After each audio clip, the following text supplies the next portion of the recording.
Greetings, everyone. It's Yeshiva week, but the Torah goes on. I'm broadcasting from my vacation home in a undisclosed place outside of New York. I value my privacy, but it's not going to keep me off the network sharing Torah with you. We're on the Daf Yud Gimel, page 13 in Rif pages, which is, already deep into the third parak of Brachos. So yeah, I know we missed a couple of days, but eh, don't feel that we're still way ahead of where Daf Yomi is at. So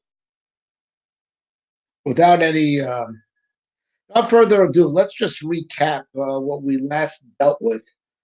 The We are talking about that the Chazal, you know, structured the tefillas that they instituted for us. They took precedence from the sacrifice, right? So now Shacharis and Mincha and Mariv, for that matter, are all parallel to the public daily sacrifices, because that's why we have to daven them daily. But they are parallel to the public daily sacrifices, or olos. These sacrifices were a type of sacrifice called an ola, right? So there was an ola of the tamid shel shachar, constant olas tamid of the morning. There was the constant olas tamid of the evening, which mincha is parallel to, and marv is parallel to the organs of the carbon tamid that still needed to be consumed, and they were consumed in the course of the entire night. So everything, it's all connected. They drew precedence, from the public offerings that were consistent, and they made these tefillas that are incumbent upon the whole Jewish people, just like these sacrifices were brought on behalf of the whole Jewish people. Okay, therefore, as what we were learning in Rif, a person can volunteer a tefillah called tefillas nedava, and that also has a precedent. We know that the korbanos,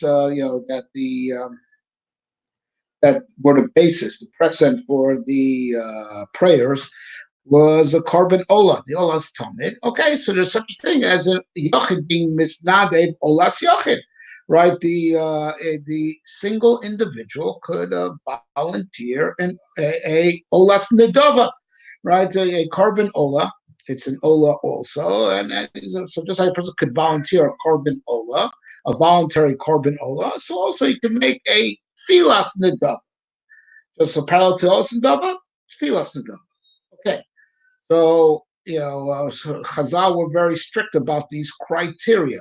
They said, listen, only the individual, right, could bring in olas nedava. There's no such thing as a tzibur, as a congregation, as a public bringing a olas nedava.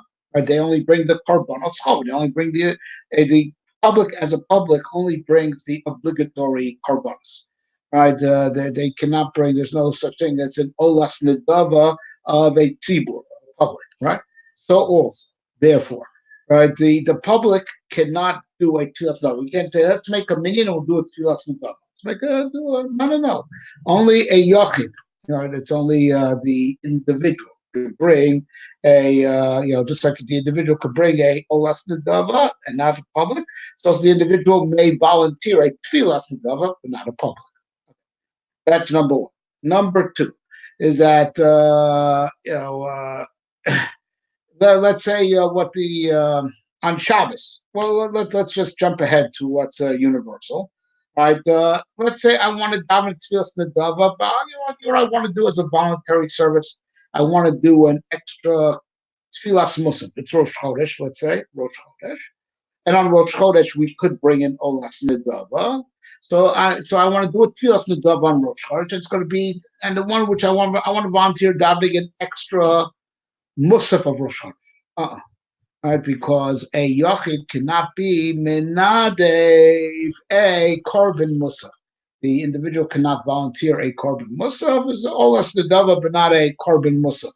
Right, so the option of doing a musaf nedava is not open because there's no precedent for that. Okay. Oh, there's no precedent for korbanos. It's also in prayer. Okay, as we're going to learn, it will come out like this. Therefore, right, that on Shabbos and Yom Tov per se, where you cannot bring in olas nedava, the option of a yochid doing a tefillah sedavar is closed on days when he could not bring back in days of temple and olas nedavar. All right, so we follow through we copied over the criteria totally and accurately from the korbanos to the tefillos. Right, what the yachid could do with olas nedava is what he could do with tefillas nedava. And on the days he could bring a olas nedava, he could say a tefillas nedava, and only for the type of tefillas. So the regular korbanos, regular tefillas are connected the olas tamid.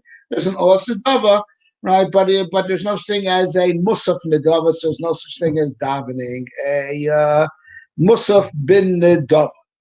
Right. Okay.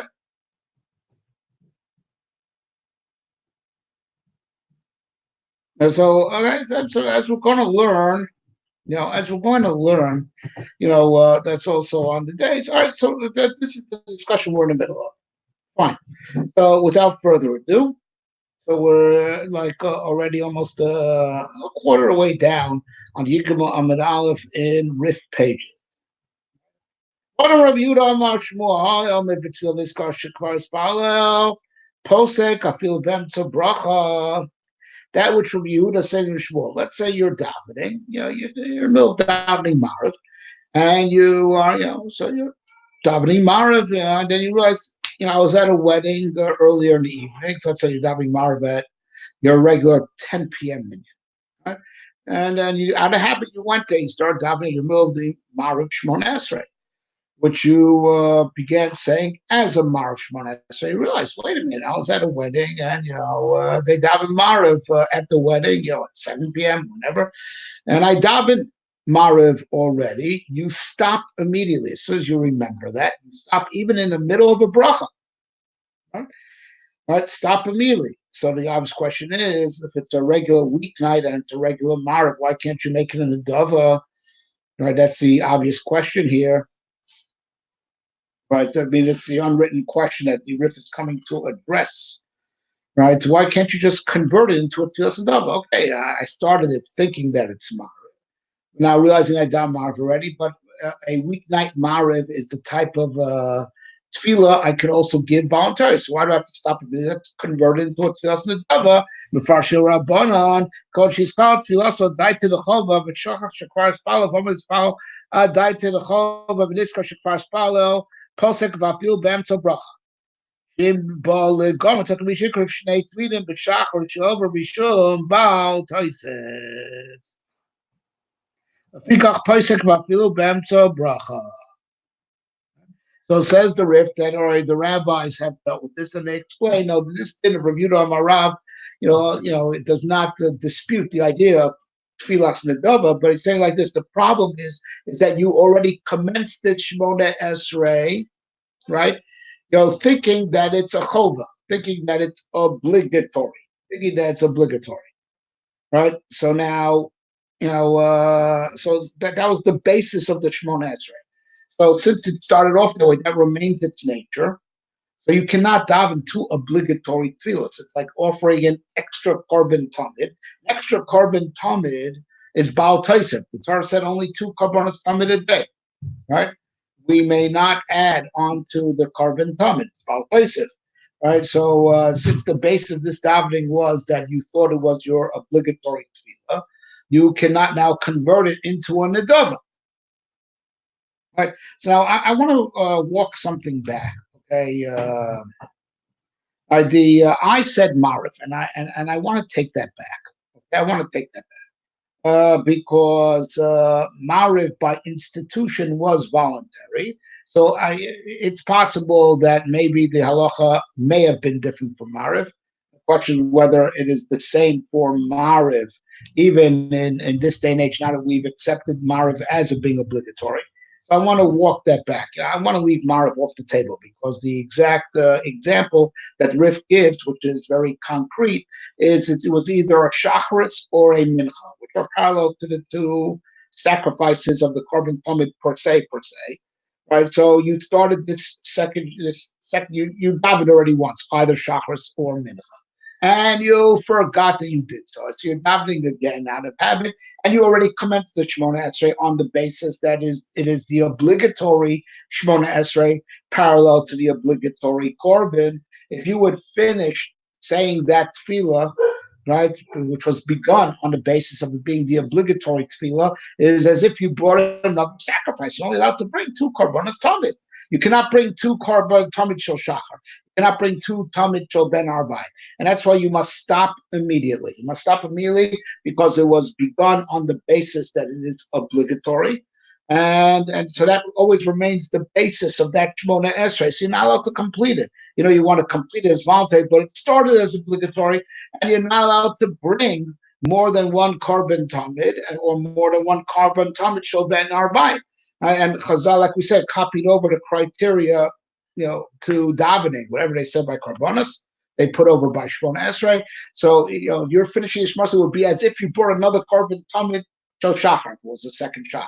Or another korban tamid shel ben arbaim was another tfilas mincha, and that's bal tosed, to transgress the negative commandment of changing any mitzvah of the Torah by doing it greater in number than what the Torah prescribes.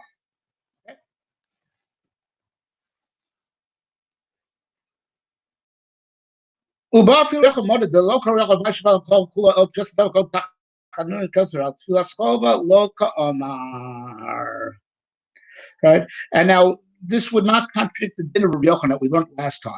That Rav Yochanan said, hey, let's say you have a doubt whether you davened or not. Rav Yochanan said, daven again, who cares? How about a person should daven all day long? So he said, Rav Yochanan is giving you the option of getting out of the doubt of whether you davened or not by saying, daven again. Daven again, even though tefillah is only rabbinic, but make it that this tefillah is a rishus. I mean, you make a you make a condition, right? If I'm obligated, so I'm guilty of the obligation now, and if not,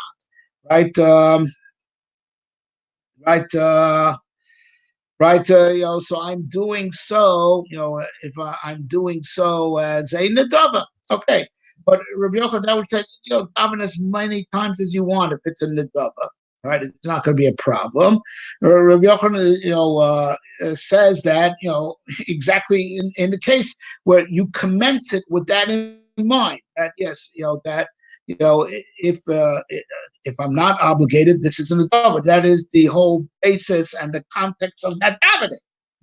But to daven a obligatory tefillah, I'm going to daven 10 minchas as mincha? Of course not. That's Baal Tosef. Rabbi Yochanan just gave you a free reign to daven as many voluntary tefillahs as you want, which again, provided that you're an individual, not a public, because the public can't bring in olas nedava, and provided that's not a musaf, and provided, as we're going to, some Rishonim say, I don't remember if we have this explicitly in the Rif or not, but I do know that this is the halacha, right? That also on days that a individual cannot give an olas nedava on those like Shabbos per se, Shabbos and Yom Tov per se, right? As opposed to Chol Hamoed, I believe, right? But Yom Tov and Yom Tov per se and Shabbos, where there's no olas nedava, you can't have an tefillas nedava either, right? So Rav Yochanan just says, when it's as a nedava on the base that's a nedava in a way that it's mutter to have an tefillas nedava, i.e., you're a yachid, it's during a weekday or Chol Hamoed, it's not Shabbos, not Yom Tov, and it's the regular tefillah, it's not tefillas musaf. Okay?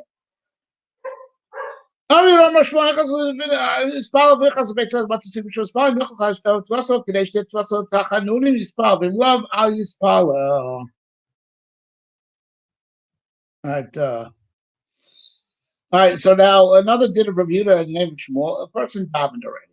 All right, you daven, now you see, you walk at the shul and you see that people are davening. You want to daven with them. Even though you davened that tefillah already. You daven that tefillah, right? But let's say you didn't daven so well, or you davened alone, and you feel bad about it. So says Rav Yitzchak Shmuel. Says, don't be so flippant about, don't be so easy. I don't know if was the right word.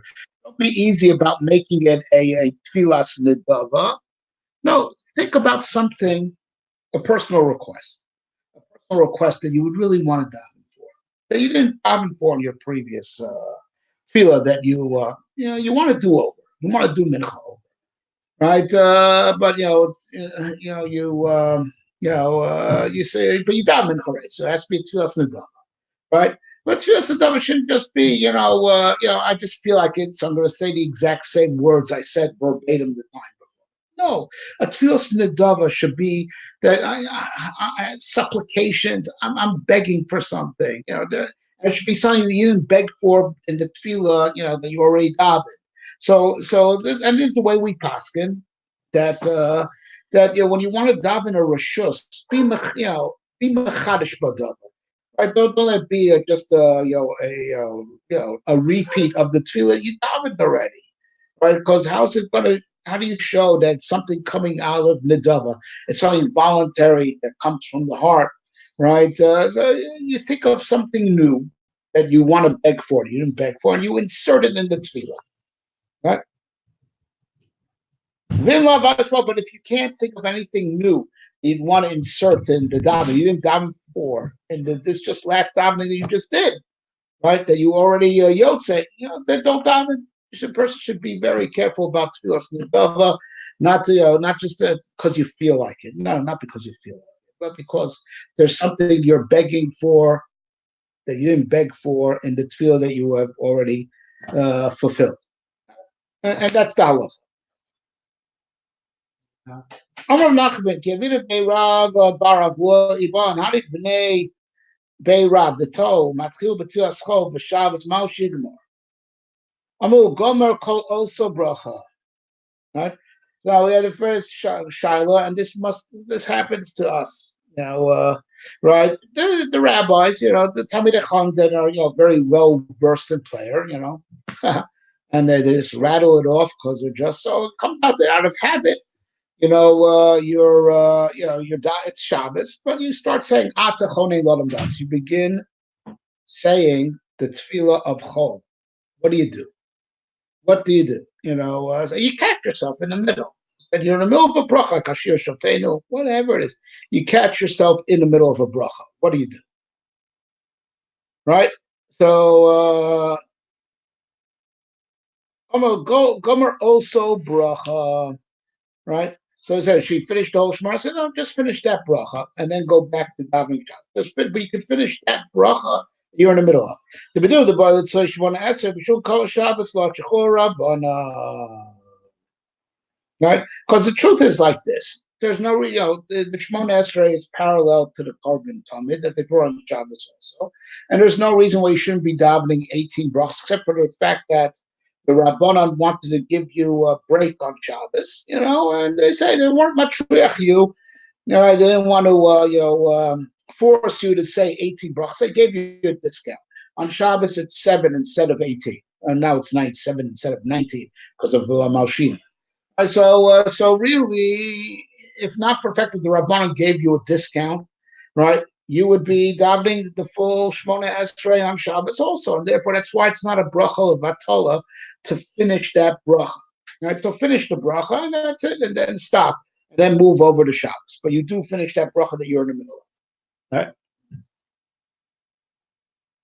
Amar Avuna, Nechas Beis Chaz Matzah Tziru Shmispal, Yochel Hat Lig Matzah Yel Shechtu L'Moedim Mispal, Imla Vayispalo, Rishon Ben Levi Omer, Im Yochel Hat Lig Matzah Yel Shechtu L'Mispal, Im Love Al Yispalo.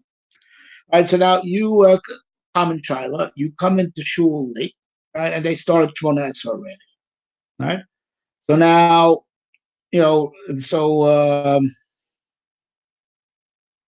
the first opinion, right, Rav Huna holds that if you could commence saying Shemona Esrei, even though logic dictates what's probable is you're going to finish after they start Chazar shots. Makes no difference. So you'll miss Kedusha, but as long as you can answer motive with them, then don't then you could daven, right? The main thing is not to miss motive. The main thing is not to miss motive. So you could start your own davening, even though you're going to finish after Tzibur commences Chazar and shots, as long as you'll finish in time to say modim with the Tzibur. Right? Levi says no, you should not start if you're going to miss Kedusha. Right?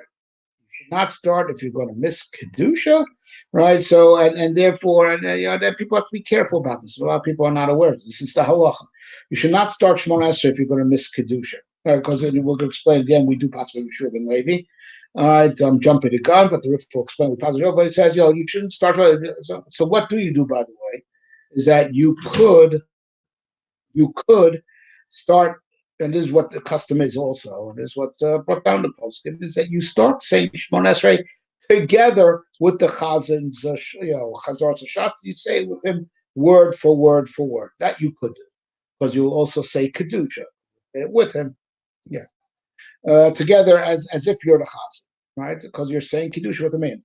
But in truth, yes, the way we paskin, Kedusha with the tzibur is more important than tefillah b'tzibur, right? So don't jump into Shemona Esrei if you're going to mix Kedusha. But like I said, the recommended thing to do, as it's brought down, I believe in Shulchan Aruch, is since you can't start anyway, what you should do, you don't have to wait till after davening to do your own Shemona Esrei. You could say your own Shemona Esrei concurrent together with the Chazan saying the Chazar Sashat. Right, but so Rav Huna held, the main thing is to catch modim with the tzibur. Rabbi Yehuda ben Levi says no, you have to catch even kedusha with the tzibur, right? Excuse me, 1 second.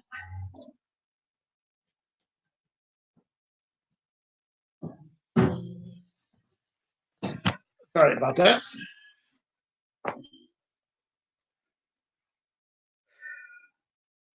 So what is the machlokas? Why does Rav Huna say one thing and Rav Yehuda ben Levi say the other?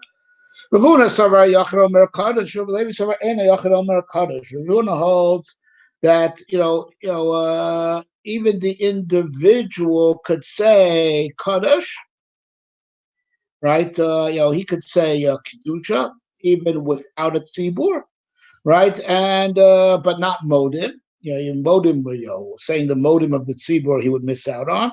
Right, but Rav Yehuda ben Levi holds no. You have to say the kedusha only with a minion. You cannot, the yachid cannot say. By the way, that Rashi over here says that what Rav Huna says, it's not so much that you can't really. Yachid does say modim. Say modim in the Shemon Esrei, right? But it looks like heresy that everyone's saying modim to Hashem, the public modim, and you're not joining them. That's why it's very important to at least say modim with everybody. That's what's brought down in poskim. If the tzibur say modim with them and look as if you're participating, even though you're not davening with that minion. And say if you're in the middle of Shemon Esrei, bow and pretend that you're saying modim with them. That looks like heresy if you're not participating in modim. Right, but he says, but kedusha is not fine. You can take kedusha biyochid, right? Whereas Rav Yehuda ben Levi says, no, we paskin, which is the way we paskin. The yochid cannot say kedusha, so you cannot say your Shemona Esrei in a manner you're going to miss saying kedusha with the tzibur.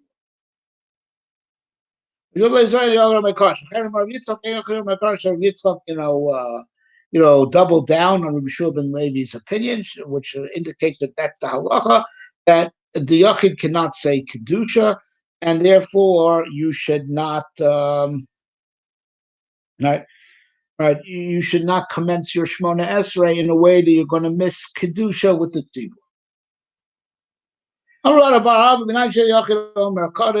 So now we're doubling down on this, and we're bringing a source that how do you know that a yachid, the individual, doesn't say kedusha by himself? As the Pasuk says, "V'nikdashti I'll be sanctified amongst the children of Israel." Or anything that's davar kedusha, like kedusha, kaddish, things like that, right? Should never be with less than 10. V'kuliyama mihas mifsuk lo pasik. Right, but everyone agrees that if you let's say you transgress, if you weren't thinking or you thought you could make it, so you start Shemon Esrei. What can you do? The minion's running far ahead of you, right?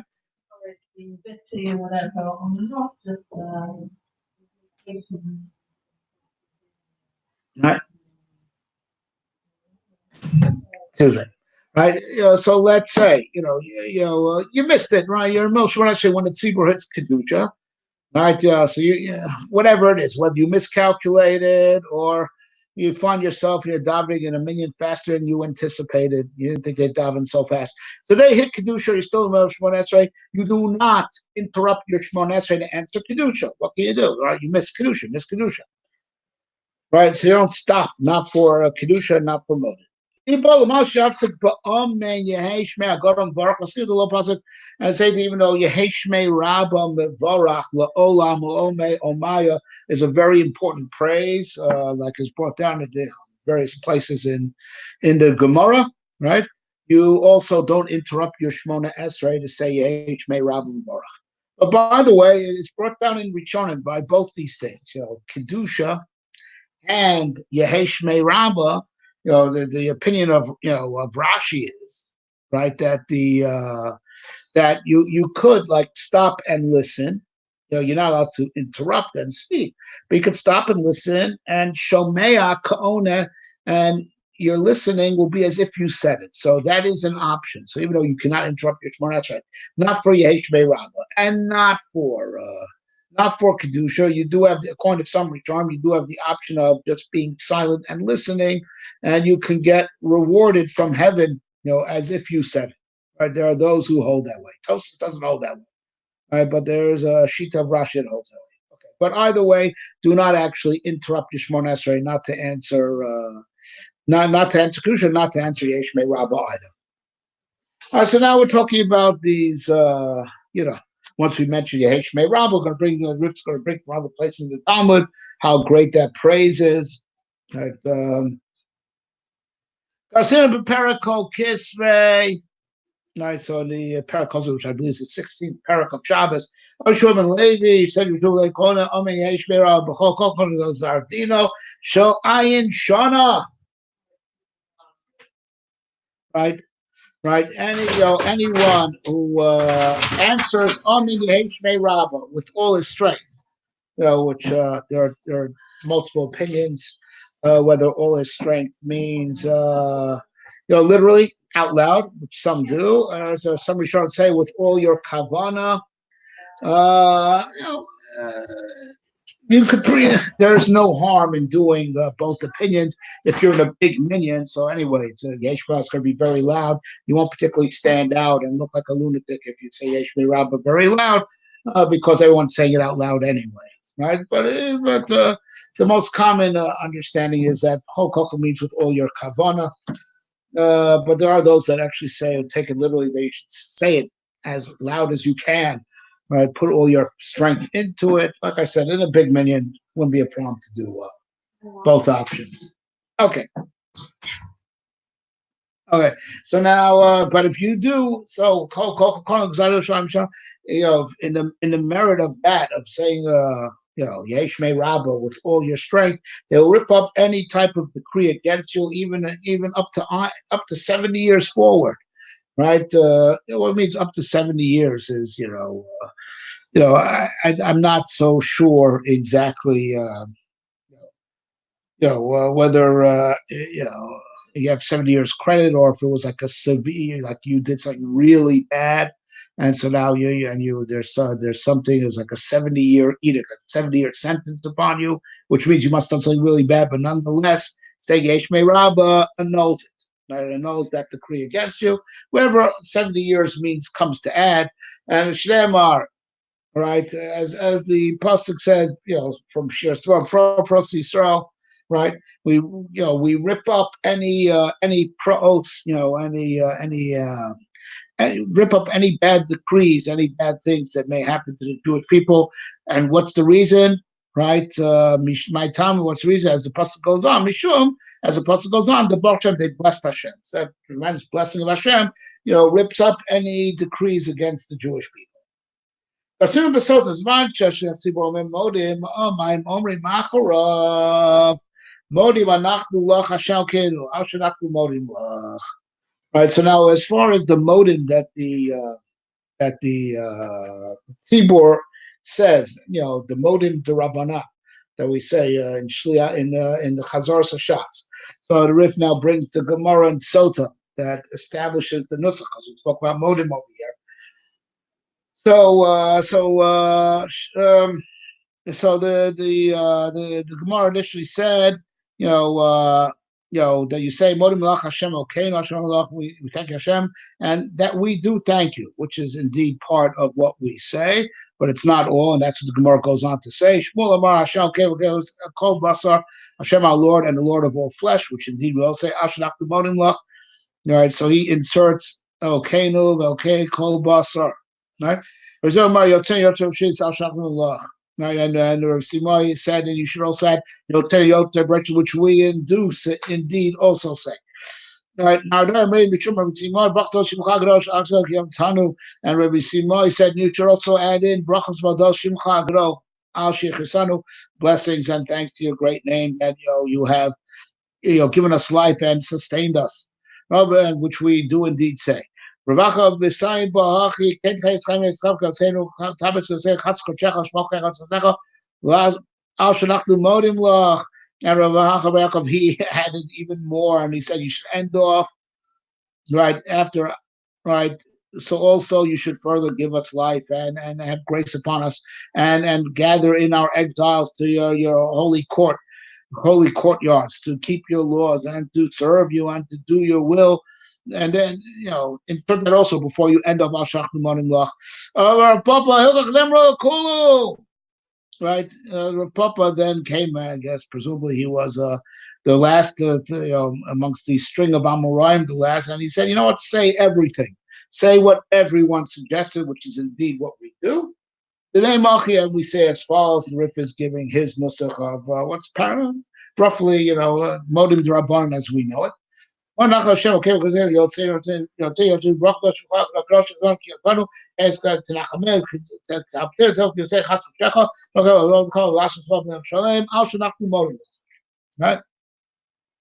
which is roughly exactly as we have it in our Siddur. Okay, any difference between what the Rif just said and how we have it is negligible. It's roughly structurally the same.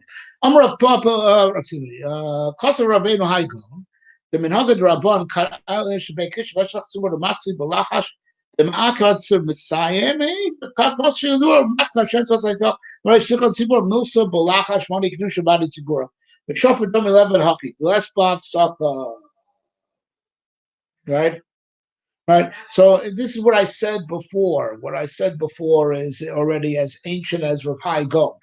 So the priest of Hai Gon. Now you come into shul and they start Shmona Esrei already. So wait, wait until the Chazan starts Chazar. I'd say it with him. Say Hashem Tzvasai Tiftach together with the Chazan and go through. And you could also answer Kedusha together with the Chazan. Right, and that's not called a hefsek. Right, because it's incorporated in the proper place in your Shmona Esrei. And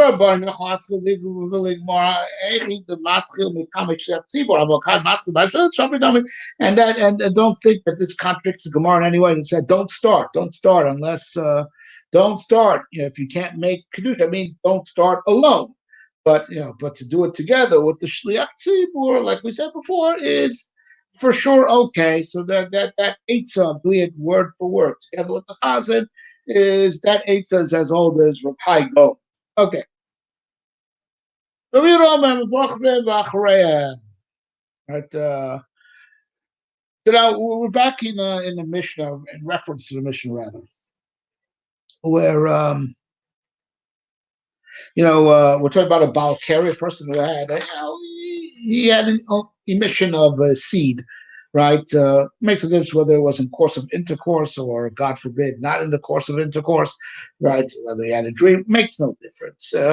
So back in the old days, as we learned, you know, there was a takon of Ezra that you should not learn or daven until you remove that impurity either by going to the mikveh or even they gave you a auxiliary way, which is not really based on the laws of purification.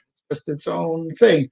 They gave you this penalty that you shouldn't be able to daven or learn. Right, you are allowed to say Shema. But, they didn't uproot the biblical commandment of Shema, but they did block your davening, and they did block your brachos, and they did block your Torah learning. All right, so once they blocked it, they also gave a way out that you could pour tes kabin, which is not a lot of it's really not a lot of water. I can't tell you the exact amount in ounces, but it's not a lot of water. And if you turn on your shower you activate the shower, with the intention of purifying yourself, and you stay under the stream of water until that amount of water has poured upon you, that's okay. But that's an interesting point. That minimal amount of water has to be poured in the Sina. I think we're going to have all these laws. It's right. It has to be benasina, right? It has to be poured upon you. You have to wash in it. You can't be tovel in it.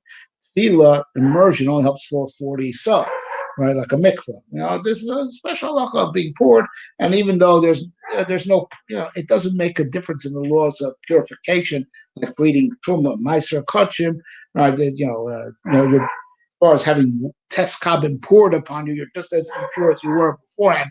As far as the laws of kachim or anything that needs to be eaten betahara, right? But it is, they gave you that out clause because after all they created the ban. Heim amru v'heim amru. Right? We'll have all these halachas coming up shortly. But going step by step, Rabbi Yehuda, seemingly did not hold to the ban. It says you could say not just Shema itself if you're a Baal Ker, if you had this emission. And it's not just the biblical Shema. You can even say the rabbinic brachos before and after. Right? Tanya Rabbi Yehuda ben Beseira Omer, we learned the Brachos. Rabbi Yehuda ben Beseira says, "Ein divrei Torah mekabel tuma." The words of Torah cannot receive tuma. Like what? Which would bar a person from learning Torah because he's impure, right? Because he is a Baal Keri. Ein divrei Torah mekabel tuma. The words of Torah do not receive tuma, right?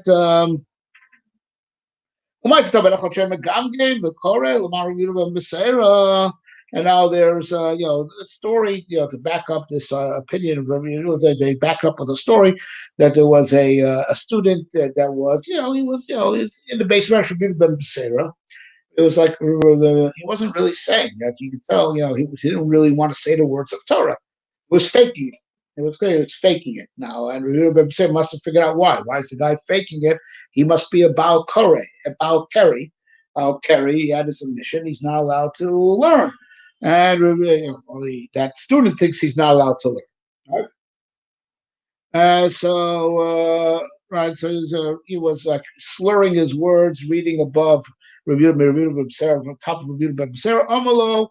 So Rabbi Yehuda ben Beseira told him, B'ni, my son, open your mouth and let your words shine. Shane divrei Torah mekabel Torah, because the words of Torah cannot receive Torah. What, you're tame? So you think you're defiling the Torah can't receive defilement. Right? Can't receive Torah. Shneimar says, because Hashem, it says, my words are like fire. Word is Torah, words of Hashem.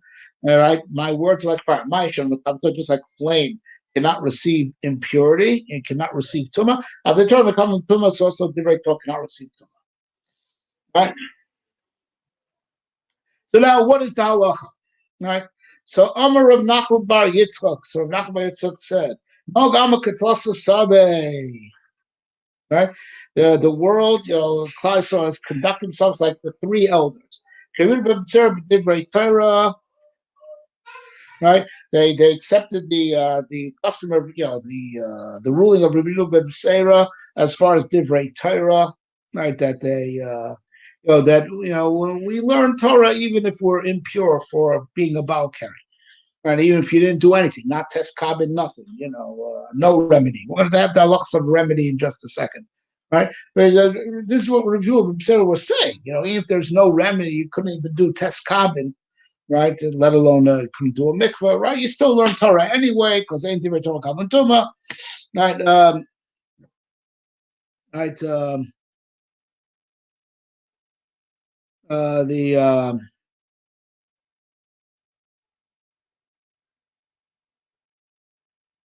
right, and then we are knowing like.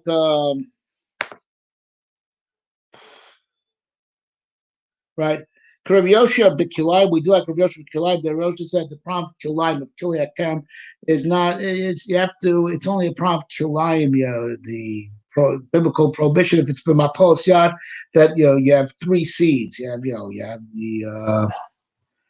have wheat, barley, and grape seeds in hand, and you throw them into the ground together.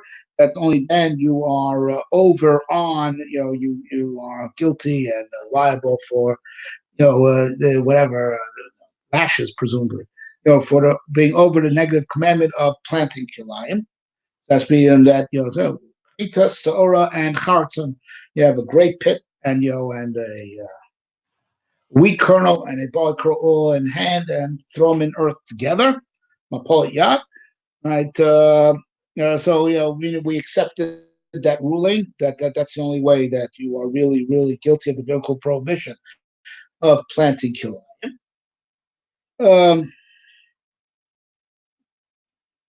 The Krabila Reiskin is also like Krabila Reiskin, who had to give the first shearings to the Kohen. We took on the ruling of Rabbi Law that is only in Israel, in the land of Israel. If you own sheep, stuff, these woolly animals, you have to give Reish Sagez.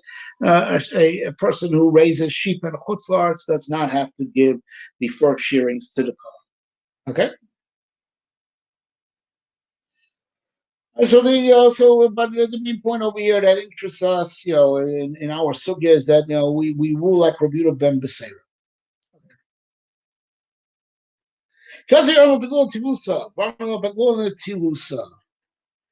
then Zairi came and said, "Well, listen, regarding this takana of Ezra, right? Right? We have, it's now final. We have annulled, the need, right, to go to the mikvah, right, after, being a Baal Keri, in order to allow for learning or davening. We have annulled the tefillah. But some say that even goes further. We even have annulled washing, right? Right? Even an old washing, so the Gemara is not going to be um, right, right. Seemingly washing means even as far as not needing the tilas yadayim. You don't even have to wash your hands, before that. So Mando it's a Rav Mando it's a Rav Chizda. So I say the one who holds that they've annulled immersion, that's like Rav Yehuda ben Beseira, right? That's it, because ain't the return Kabbalah Tuma, right? But Rav Yehuda ben Beseira would seemingly still hold you have to wash your hands before you daven. Why not you have your hands dirty? You gotta wash. Manda Tilusa, one says no, you don't even have to wash your hands before davening. That's what the Gemara thinks it means at this point. It's Rav Chizda, like Rav Chizda, like man of God, being Slusa. Right? Because we had before Rav Chizda, cursed anyone who went looking for water at the time of davening. So at the time of davening, remember we had this already. We qualify. He meant Shema, right? Shema, because the Shema, you have only up to 3 hours. So just wipe your hands clean with anything. You don't have to do Megovasser, but for davening, we have an extra hour. Yes, you should, but only if you could find water in the same direction you're going. And if you have to go back for water, he only said only if it's in a very short, somewhere nearby, very nearby. But you don't have to backtrack extensively. You have to do more, to find water if it's in the same direction you're traveling. to backtrack, you only have to go back a limited amount, right? Only a meal, like we learned. But in general, we see that Rav Chisda said, listen, Kriyat Shema, you don't look for water at all. You can't say when looking for water. And even for Tefillah, where you have an extra hour, even then, only on a limited basis does he require to look for water. So that must be a din of Rav Chisda that said, no Netilas Yadayim for Kriyat Shema, and also not for Tefillah if it's too hard to find, right? As we learned. Right. All right. Ikar Amanda Omar Haida Omar, but no Tfus Vedu Tabet Tfila. Right? High Milli Divretala Tfila Tzark Tvila. Right. So now we have a machlokas, and this is where what Hasidim come from. There are those that say that we don't have to go to the mikveh for learning Torah, but for Tfila, right, you must. Right. I mean, they only uprooted the halacha. Right. Let's say this again. Right? There's one sheet that holds you don't need mikveh neither for Torah learning and neither for davening. Like Rabbi Ben Beseira, when he said, "Angel to commentary," also means also you can daven also, and that's what also means we subsequently uprooted the Takana of Ezra. Right, and you don't need mikveh, not for divrei Torah and not for tefillah.